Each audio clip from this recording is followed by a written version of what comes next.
Com o pessoal do Instituto Reage, estamos recebendo já no estúdio da CBN Joinville o Vladimir Kimmer, médico neurologista, para falar sobre avalanche grisalha aqui no Boa Tarde CBN. E na segunda meia hora estaremos conversando com a Bruna Tiboni Caiuti, professora de yoga aqui na CBN Joinville. São 2h08. Vamos ao Expresso CBN desta quarta-feira. Expresso CBN.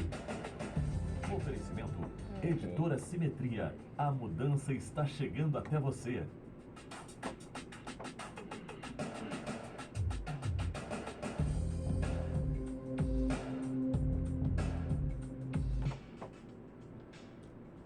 Hoje no quadro Expresso CBN, avalanche grisalha. Tudo sobre o envelhecimento saudável. Todas as quartas-feiras, os especialistas do Instituto Reage trazem informações valiosas sobre a qualidade de vida na terceira idade. Dicas e respostas às principais dúvidas sobre como aproveitar a vida na melhor idade. E o nosso convidado de hoje é o Dr. Vladimir Kimmer, médico neurologista do Instituto Reage, já presente aqui no estúdio da CBN Joinville. Dr. Vladimir, boa tarde. Você já é da casa. É um prazer tê-lo conosco aqui da CBN. Mas acho que é o primeiro encontro nosso em 2024. 2024, né? sim. É verdade. Então, feliz ano novo, feliz né? Feliz ano novo para nós. Obrigado pela mais uma oportunidade. A gente que agradece a sua participação conosco aqui, doutor. Falaremos hoje sobre neuroplasticidade. Então explica para o ouvinte o que é a neuroplasticidade, por gentileza. A ideia é trazer uma explicação mais acessível de um tema relativamente complicado, mas que ocorre no nosso dia a dia, a gente nem se dá conta dele, né?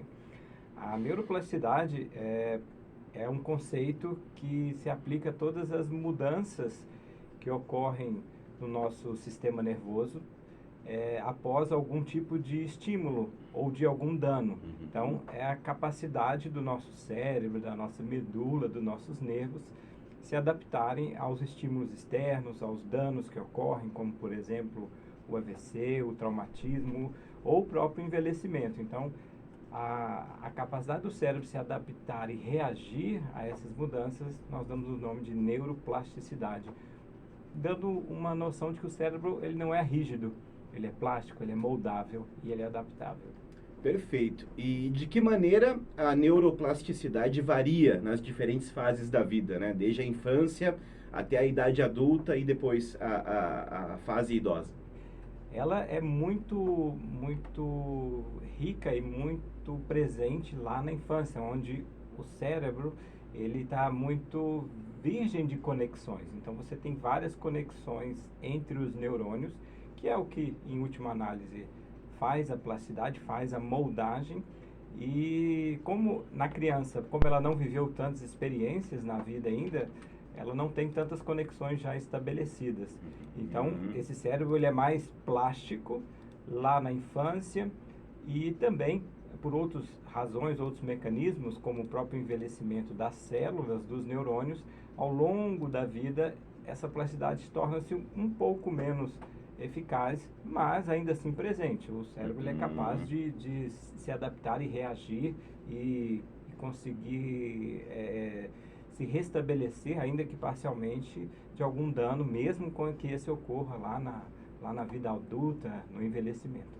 E existem períodos críticos da vida para a plasticidade cerebral, doutor? Isso é muito importante. Um período muito crítico é exatamente o período da primeira infância, até os 3 a 5 anos, onde as principais conexões e circuitos cerebrais estão sendo moldados. Isso inclui circuitos do julgamento crítico, a capacidade de aprendizado, são habilidades básicas que aquela criança e aquele ser humano vai levar ao longo da vida, né? Então esse talvez seja o período mais crítico da nossa plasticidade neuronal. Outro período crítico de plasticidade é quando o cérebro ele sofre algum tipo de insulto ou de algum dano, algum machucado. Então, logo após ele ter sofrido isso, é um período onde essa plasticidade ela está muito evidente, ela está muito presente. Então, ela deve ser otimizada nesse momento para que os resultados sejam os melhores. após, por exemplo, um AVC, né? Então, a pessoa precisa estar com esse período crítico muito bem assessorada para que isso aconteça bem. Perfeito, Dr. Vladimir. E quais são as aplicações práticas da neuroplasticidade na reabilitação de pacientes com lesões cerebrais ou com distúrbios psicológicos? Bom, a gente pode dar alguns exemplos, né? As pessoas que sofrem um AVC e que logo no hospital elas estão, às vezes, acamadas, né? E daí, ou alguns meses depois, a gente chega a vê-las e elas estão caminhando, muitas delas conseguem voltar a trabalhar. O que aconteceu é exatamente essa neuroplasticidade operando para que esse cérebro, esse indivíduo, volte à sua função. Ainda que nem sempre totalmente, mas de uma maneira eficaz, sabe? Então, essa neuroplasticidade, ou seja, essa capacidade de reação do cérebro, ela é de suma importância para a sobrevivência ali das pessoas, para a função das pessoas. E eu queria dar um destaque que um dos grandes fatores que levam ao dano cerebral é o próprio envelhecimento e as doenças que acompanham o envelhecimento. Certo. Então, na neuroplasticidade, a gente precisa estar com ela, vamos dizer assim, muito viva, muito presente para que esse cérebro não envelheça precocemente, né? Então, a gente tem que estar dando esse estímulo para esse cérebro, para essas conexões neuronais estarem sempre sendo feitas, sempre novas conexões sendo refeitas e aquelas conexões antigas estão sendo estabelecidas, estão sendo mais fortalecidas com o passar da vida. Agora são 2h15, estamos conversando com o Dr. Vladimir Kimmer, do Instituto REAGE, falando sobre neuroplasticidade com a audiência aqui do Boa Tarde CBN. Dr. Vladimir, por gentileza, quais são as técnicas e terapias emergentes nessa área de neuroplasticidade e como a tecnologia tem desempenhado um papel nessas novas abordagens terapêuticas baseadas na neuroplasticidade? Muitas doenças hoje nós sempre tratamos com a neuroplasticidade como alvo, né? Um exemplo clássico disso é a própria psicoterapia.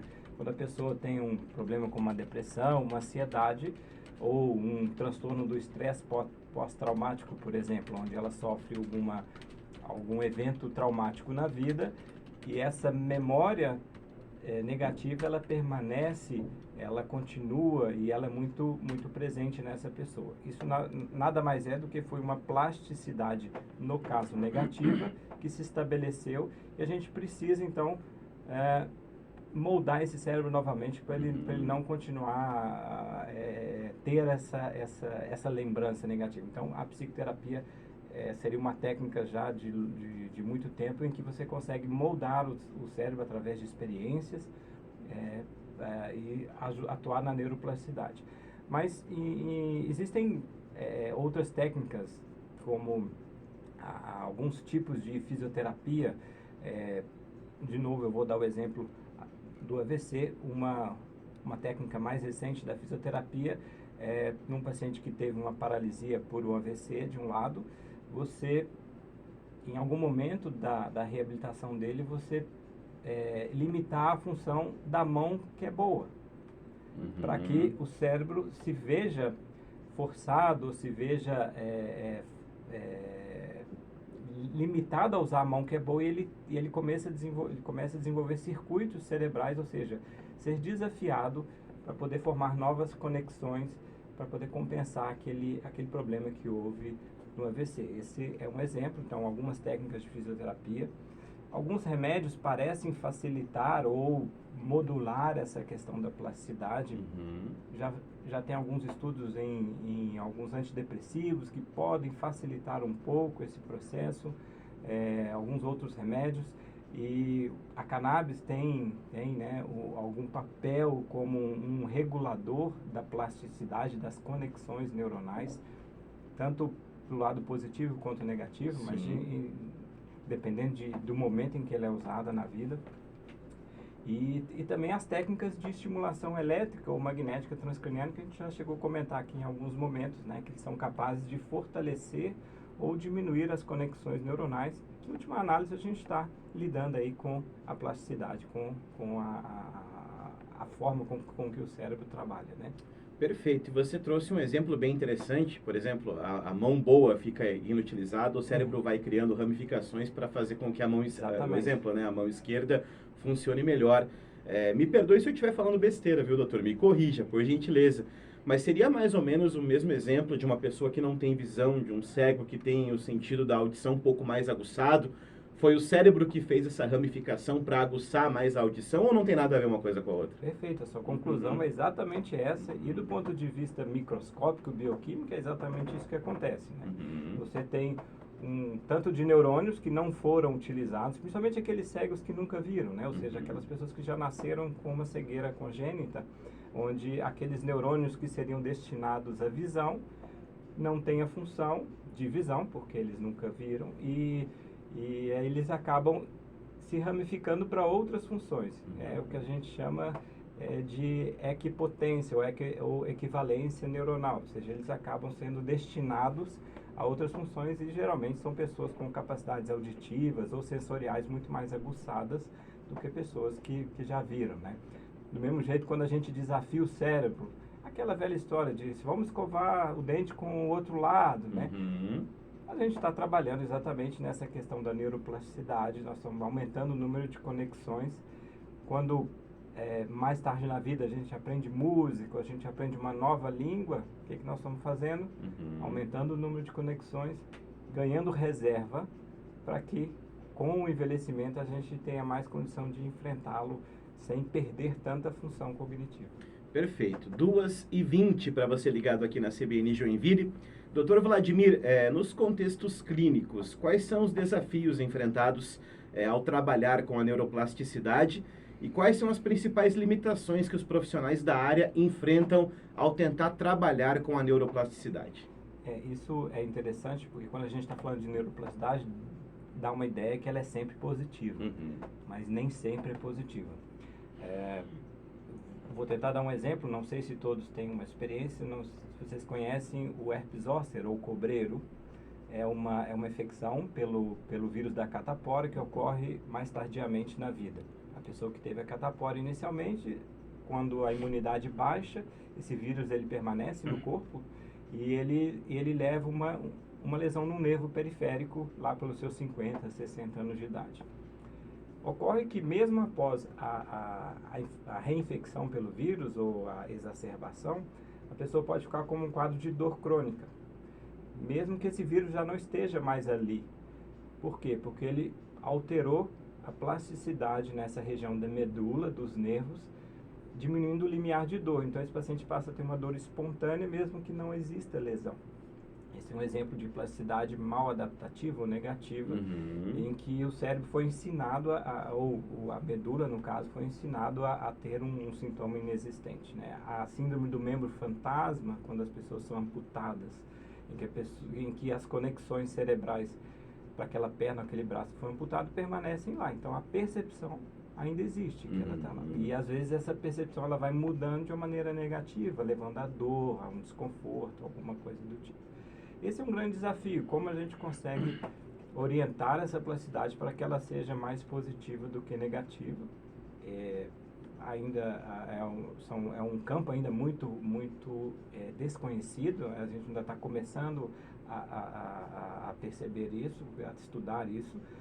Outro desafio que nós temos é a redução dessa capacidade plástica com o envelhecimento. Então, a gente sabe que na criança, numa criança muito pequena, se por um acaso você tirar metade do cérebro, essa criança, muitas vezes ela vai ter um desenvolvimento motor ou um desenvolvimento ali da linguagem ou da visão praticamente normal, como se nada tivesse acontecido. Agora, se fizer isso num adulto, provavelmente as sequelas serão definitivas, irreversíveis e muito graves. Ele não tem essa capacidade de se adaptar. Então, esse é um grande desafio, como que nós vamos conseguir melhorar essa capacidade de neuroplasticidade no adulto e o desenvolvimento de novas técnicas também, né, ou quem sabe medicações, para a gente poder conseguir otimizar isso e melhorar essa essa capacidade cerebral, né? Doutor, por gentileza, existe algum caso clínico, alguma história de algum caso que destaque esses benefícios surpreendentes da aplicação da neuroplasticidade na prática clínica? Acho que nós da área médica, a gente vê esses casos todo dia, né? Sim. Mas talvez se a gente for buscar um caso marcante, até o qual eu tive uma experiência pessoal, eu fui um dos médicos assistentes, é o caso do Herbert Viana. Uhum. Quando eu estava em Brasília, ele estava lá na reabilitação e o Herbert Viana, ele teve um acidente de avião, né? Não sei se a gente vai lembrar, isso há muitos anos atrás. Com ultraleve, né? Com ultraleve, em que a esposa chegou a falecer. Ele teve uma lesão cerebral muito grave, uma lesão medular muito grave, ele realmente quase morreu. E hoje ele está dando show, né? Sim. Então, assim, apesar de ainda numa cadeira de rodas, mas ele não falava, né? Ele perdeu a linguagem, ele perdeu a área direita do cérebro, em que é uma área melódica, justo a profissão dele. Uhum. E ele foi capaz, né, com os mecanismos de reabilitação, com a capacidade dele, do próprio cérebro dele de se adaptar, ele conseguiu superar isso. Levou anos, claro, mas eu acho que é um exemplo que todos podem ver do poder da neuroplasticidade, né? Quando você tem todo esse conjunto de fatores a seu favor, né? Do estímulo, do cuidado e tudo mais. Para quem ouve os Paralamas do Sucesso hoje, com o Herbert Viana, com aquela categoria de sempre, né? Às vezes verdade. nem imagina o que aconteceu com a vida verdade. dele, né? Doutor, para a gente já finalizar o nosso bate-papo aqui no Boa Tarde CBN, como é que você enxerga o futuro da pesquisa em neuroplasticidade e as suas aplicações futuras na reabilitação? Olha, eu acho que é um campo que ainda está na sua infância. A gente, talvez no campo da neurociência, ainda é um campo muito, muito inicial. A gente precisa ainda conhecer mais sobre... Uma grande questão é que se no adulto ainda os neurônios conseguem se reproduzir e gerar novos neurônios, a gente tem que esclarecer isso. E se isso é possível, como nós vamos poder utilizá-los, né, de uma maneira positiva. A questão das células-tronco, que seriam moduladores de plasticidade, ou moduladores do surgimento de novos neurônios, eu acho que esse é um grande desafio, eu acho que esse é a cereja do bolo aí que nós vamos ver nos próximos anos. Perfeito. Conversamos aqui no Boa Tarde CBN com o Dr. Vladimir Kimmer, do Instituto Reage, e falamos muito sobre neuroplasticidade, um assunto muito interessante aqui para os ouvintes do Boa Tarde CBN. Dr. Vladimir, grande abraço, seja sempre muito bem-vindo aqui na CBN Joinville. Muito obrigado. Valeu. Bruno. Você está com a nossa social media também, Isso como é que é o nome dela, doutor? A Vicky. A Vicky, está sempre presente também aqui nos estúdios da CBN Joinville. Daqui a pouco eu vou entrevistar a Vicky aqui também. Vamos. Do Instituto Reage. 2h26, valeu, doutor, um abraço. Obrigado mais uma vez. Valeu. 2h26, vamos